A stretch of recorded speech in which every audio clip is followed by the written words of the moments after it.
জুলাই আগস্টে যে গণ আন্দোলনে ঝাঁপিয়ে পড়েছিল, সেই আন্দোলনের বীর যোদ্ধা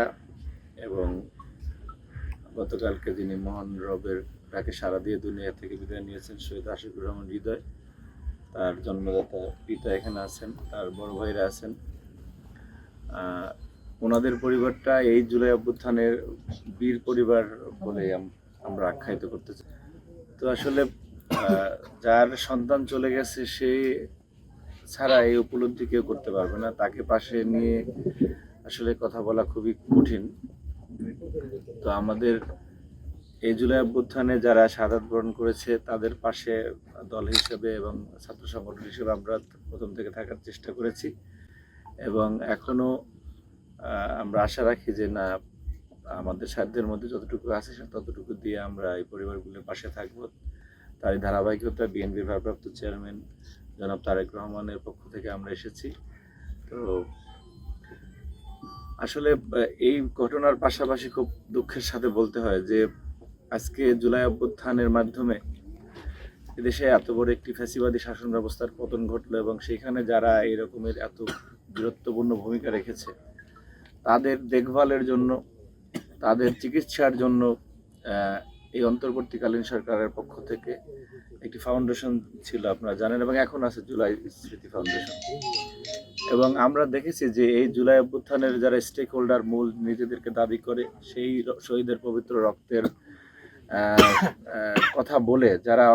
ইতিমধ্যেই রাজনৈতিক দল তৈরি করেছে এবং জুলাই অভ্যুত্থানের ক্রেডিটকে মানে এক প্রকার ছিনিয়ে নিয়ে যারা আজকে রাজনীতি করছে, তারা এই সমস্ত যারা শাহাদাত বরণ করেছে এবং এখনো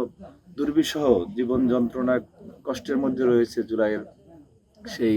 ক্ষতচিহ্ন গায়ে, তাদের প্রতি তাদের যে প্রচন্ড রকম উদাসীনতা, সেটা হৃদয়ের চলে যাওয়ার মধ্যে দিয়ে আরেকবার আমরা দেখতে পেলাম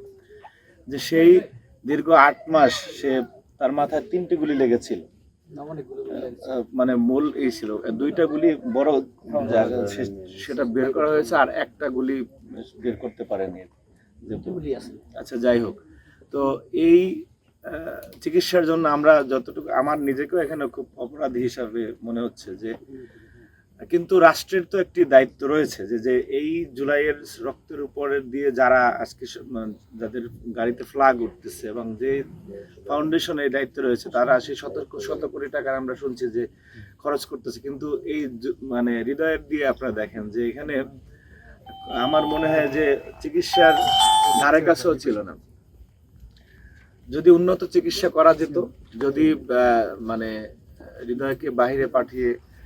উন্নত চিকিৎসা ব্যবস্থা করা হয়তো বা এই পরিণতি হতো না। সুতরাং যারা আজকে বড় বড় কথা বলে শুধুমাত্র মানে আমরা দেখেছি আওয়ামী ফ্যাসিজমের সময় যেরকম এক ধরনের চেতনার বাণিজ্য, যে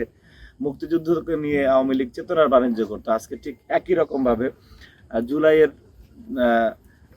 জুলাইকে নিয়ে সেই চেতনার বাণিজ্য চলছে। কিন্তু প্রকৃত অর্থে যারা হামলার শিকার হয়ে এখনো হাসপাতালে যন্ত্রণায় কাতরাচ্ছে, তাদের ঠিকমতো চিকিৎসা হচ্ছে না। 13-14 বার আহত রোগীরা রাস্তায় নেমেছে, তাদের সঠিক চিকিৎসা হচ্ছে না, সেটা প্রতিবাদ জানানোর জন্য।